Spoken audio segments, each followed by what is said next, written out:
This is the inside of a computer inkjet printer, and we're going to look at several components.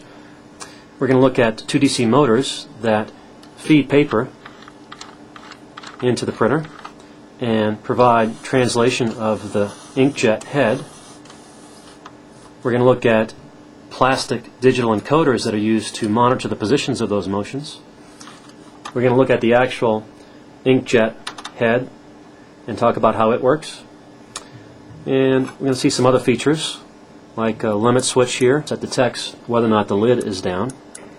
There's also a light tube that delivers light from an LED from a printed circuit board up to the front panel of the device. Paper is fed into the printer via this DC motor.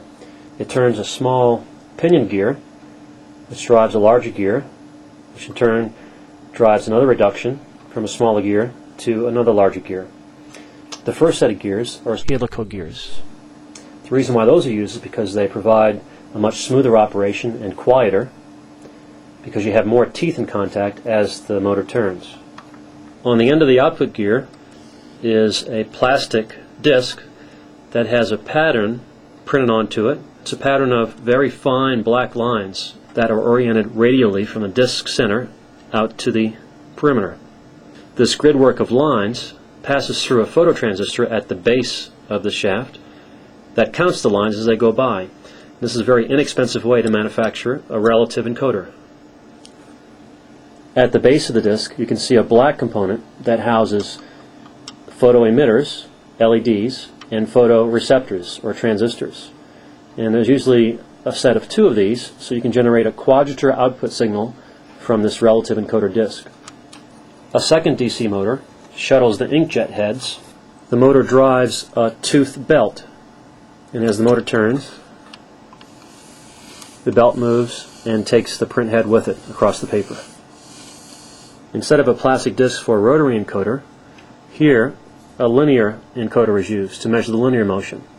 Again, it's a long piece of plastic with a similar grid work of black lines printed onto it, and as the print head moves over the stationary plastic component, photosensors detect and count those slots as they go by, allowing the printer to measure and control this linear motion.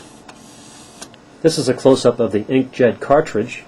It consists of 3 reservoirs of colored inks, in this case magenta, cyan, and yellow, which form primary colors, allowing the printer to generate any color. The inkjet cartridge has a ribbon with a set of conductors that allow the printer to communicate to the components inside this cartridge.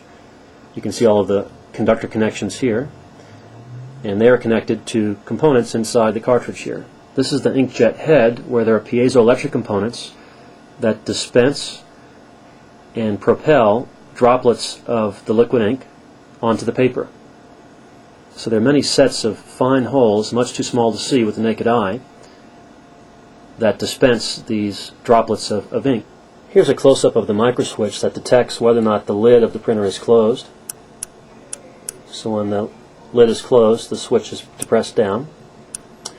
And we can also see an on-off switch, which also has an LED display on it. And the LED light is actually transmitted from a circuit board deep in the printer, in the back of the printer. And that's done through what's called a light tube. It's just a clear plastic component that transmits the light from the LED on the circuit board up to the front display. This clear plastic component is also serving another purpose of translating this mechanical motion back to a small microswitch on the circuit board.